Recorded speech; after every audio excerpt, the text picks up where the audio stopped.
Berita teranyar, mantan Wakil Presiden AFF dari Vietnam, Duong Phu Lam, nyinyir soal naturalisasi timnas Indonesia dan Malaysia. Padahal negaranya baru saja merubah undang-undang kewarganegaraannya demi bisa naturalisasi pemain diaspora. Berita selengkapnya di sini.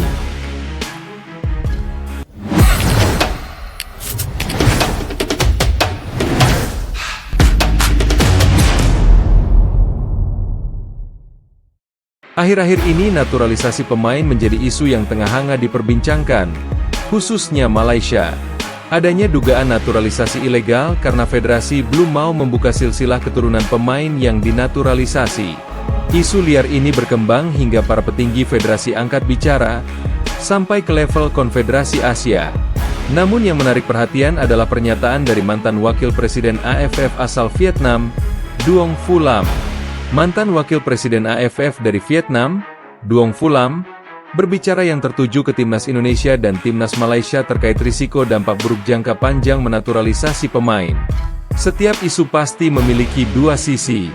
Saya ingin berkomentar soal keberhasilan Malaysia dan Timnas Indonesia dalam kebijakan naturalisasi mereka, ujar Duong Phu Lam.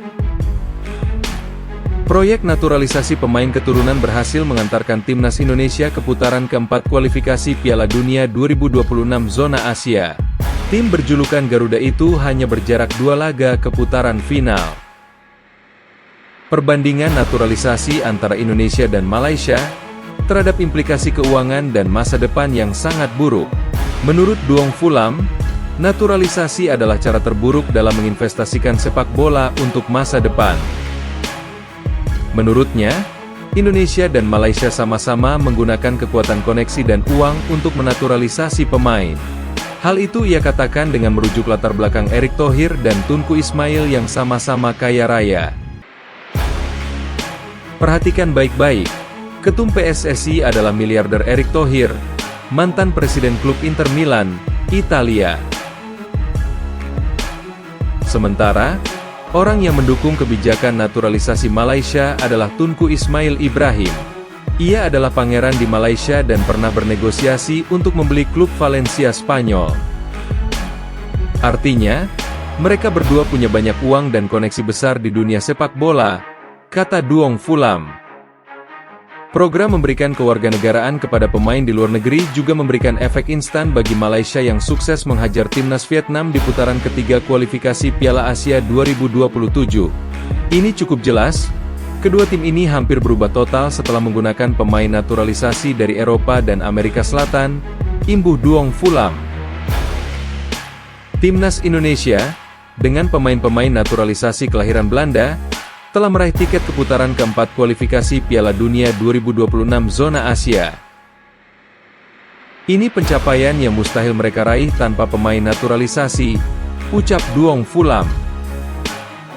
Sementara itu, Malaysia baru saja mengalahkan Vietnam 4-0 di putaran ketiga kualifikasi Piala Asia 2027.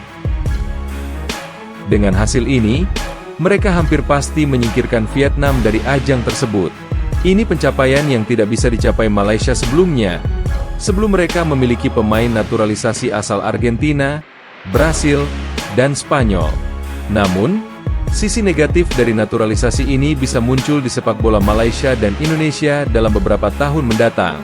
Lantas, apa kerugian yang bakal dialami timnas Indonesia dan Malaysia jika terus-terusan menaturalisasi? Duong Phu Lam beranggapan bahwa pemain lokal akan kesulitan untuk berkembang secara maksimal. Semakin banyak mereka menaturalisasi pemain, semakin sulit bagi pemain muda lokal untuk mencapai level tertinggi. Karena slot di Malaysia atau Timnas Indonesia sudah diisi pemain naturalisasi, imbuhnya. Bahkan sekarang, kedua negara tersebut juga mulai menggunakan pemain naturalisasi di level Timnas U23 dan U20. Yang secara alami akan mengurangi kesempatan bermain bagi pemain lokal yang dilatih di dalam negeri.